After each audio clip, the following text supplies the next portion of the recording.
అందరికీ నమస్కారం. గుడ్ ఫుడ్కి స్వాగతం. మనకు వింటర్స్లో చాలా రెడ్ క్యారెట్స్ ఇంకా పచ్చి బఠానీలు దొరుకుతాయండి. ఈరోజు మనం దాంతో సూప్ చేసుకుందాం.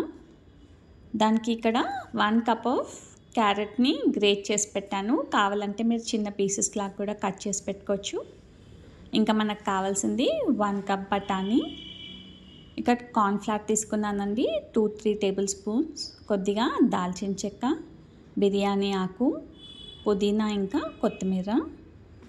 మిరియాల పొడి కావాలండి. ఎవరికైనా మిరియాల పొడి యూజ్ చేయాలని లేకపోతే పచ్చిమిర్చి కూడా యూజ్ చేయొచ్చు.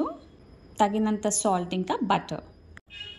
ఒక కడాయిలోకి 2 టేబుల్ స్పూన్స్ బటర్ యాడ్ చేద్దామండి. బటర్ మెల్ట్ అయిన తర్వాత ఇందులోకి దాల్చిన చెక్క ఇంకా బిర్యానీ ఆకు వేసుకోవాలి. ఫ్రై అయ్యాక పుదీనా యాడ్ చేద్దాం. పుదీనా కొద్దిగా ఫ్రై చేసుకున్న తర్వాత ఇందులోకి బఠానీ యాడ్ చేసుకుందాము. బఠానీ ఒక 1 మినిట్ ఫ్రై చేసుకోవాలండి బటర్లో. ఇప్పుడు క్యారెట్ వేసుకోవాలి. క్యారెట్ని గ్రేట్ చేయకుండా చిన్న పీసెస్ వేస్తే బఠానీతో పాటే క్యారెట్ని కూడా వేసి ఫ్రై చేసుకోవచ్చండి. బఠానీ ఇంకా క్యారెట్ చక్కగా ఫ్రై అయిపోయింది బటర్లో. ఇప్పుడు ఇందులోకి తగినంత సాల్ట్ ఇంకా మిరియాల పొడి యాడ్ చేసుకోవాలి.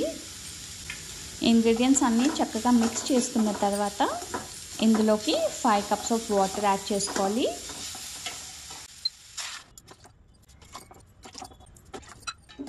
ఒకసారి ఇంగ్రీడియంట్స్ అన్నీ చక్కగా మిక్స్ చేసుకొని ఇంకా బాయిల్ చేసుకుందామండి. మనకు ఆల్మోస్ట్ బఠానీ కుక్ అయిపోయిందండి. కొద్దిగా బఠానీని ఇలా మ్యాష్ కూడా చేసుకోవచ్చు. అప్పుడు టేస్ట్తో పాటు కన్సిస్టెన్సీ కూడా కరెక్ట్ అవుతుంది. ఇప్పుడు ఇందులోకి కార్న్ఫ్లవర్ స్లరీ యాడ్ చేసుకుందాం. కార్న్ఫ్లవర్లో కొద్దిగా వాటర్ యాడ్ చేసి మిక్స్ చేసుకోవాలి. మిక్స్ చేసుకొని సూప్లోకి యాడ్ చేద్దామండి. ఒక 2 నిమిషాలు మనం బాయిల్ చేసుకుంటే మనకి పర్ఫెక్ట్ సూప్ కన్సిస్టెన్సీ వస్తుంది. మనకి కన్సిస్టెన్సీ కరెక్ట్ అయిందండి. సూప్ రెడీ అయిపోయింది. ఇందులోకి కొత్తిమీర వేసి సర్వ్ చేసుకోవాలి. ఇంకా చూసారు కదండి, మనం ఎంత ఈజీగా రెగ్యులర్ వాడే ఇంగ్రీడియంట్స్తో పచ్చి బఠానీ ఇంకా రెడ్ క్యారెట్ సూప్ చేసుకున్నాం. వింటర్స్లో మన బాడీని వార్మ్ ఉంచడానికి ఈ సూప్ చాలా బాగుంటుందండి. తప్పకుండా మీరు ఈ సూప్ని ట్రై చేసి మీకు కమెంట్స్ని ఇవ్వండి. ఇలాంటి ఇంట్రెస్టింగ్ అండ్ హెల్తీ రెసిపీస్ కోసం మన గుడ్ ఫుడ్ని సబ్స్క్రైబ్ చేయండి.